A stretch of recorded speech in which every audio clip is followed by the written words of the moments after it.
मोठी बातमी लोकसभा निवडणुकीतील पराभव स्वीकार करत डॉक्टर प्रकाश आंबेडकरांनी महाविकास आघाडीवर गंभीर आरोप केलेत. महाविकास आघाडीतील काही घटकांनी जाणीवपूर्वक वंचित बहुजन आघाडीला सामावून घेतलं नसल्याचा आरोप आंबेडकरांनी केलाय. वंचित बहुजन आघाडीचा झालेला अपमान आणि महाविकास आघाडीकडून वंचितला मिळालेली संकुचित वागणूक हे मतदारांपर्यंत पोहोचवण्यासाठी कमी पडल्याचंही आंबेडकर म्हणालेत.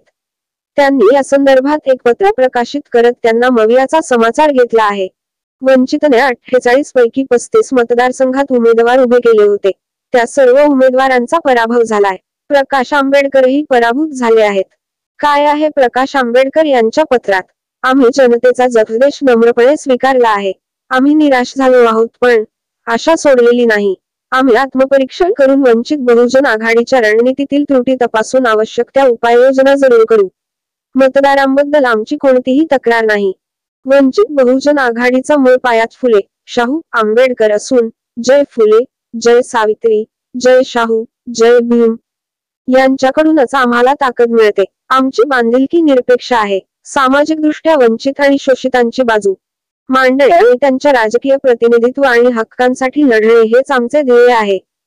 आम्ही आमच्या अपयशाचे आत्मपरीक्षण करू. हे समजून घेणे काही क्रिकेट सायन्स नाही की महाविकास आघाडीतील काही घटकांनी जाणीवपूर्वक वंचित बहुजन आघाडीला आघाडीत सामावून घेतले नाही.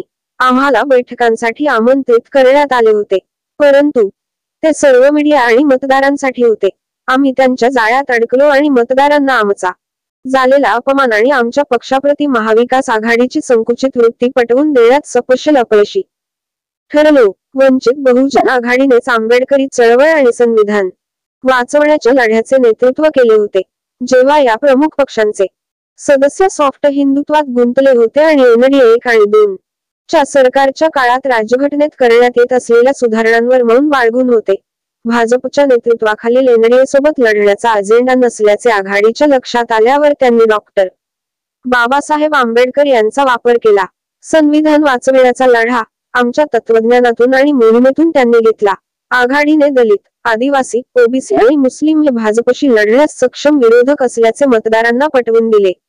मात्र प्रत्यक्षात या राजकीय पक्षांना केवळ स्वतःला वाचवायचे होते आणि यासाठी त्यांनी बहुजनांच्या मतांचा वापर केला. मतदारांबद्दल आमची कोणतीही तक्रार नाही.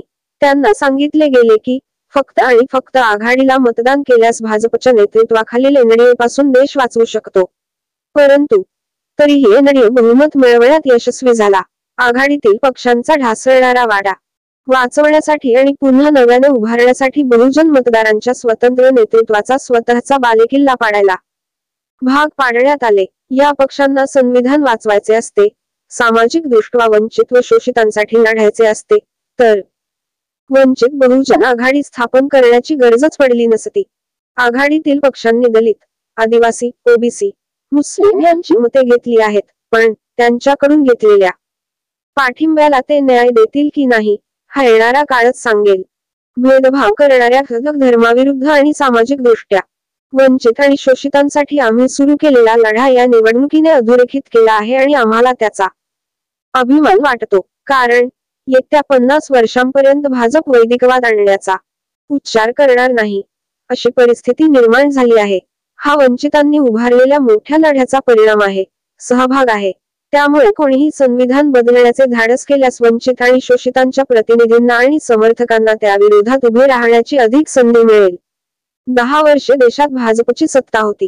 गेल्या 5 वर्षांपासून भाजपने संविधानाची मोडतोड करून वैदिकवाद मांडायला सुरुवात केली.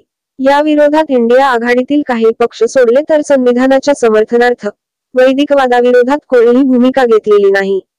वंचित बहुजन आघाडीने मात्र भाजपच्या या भूमिकेविरोधात रान उठवले. हा निवडणुकीचा मुद्दा होतो हे लक्षात येताच हा मुद्दा इंडिया आघाडीने स्वतःकडे घेतला.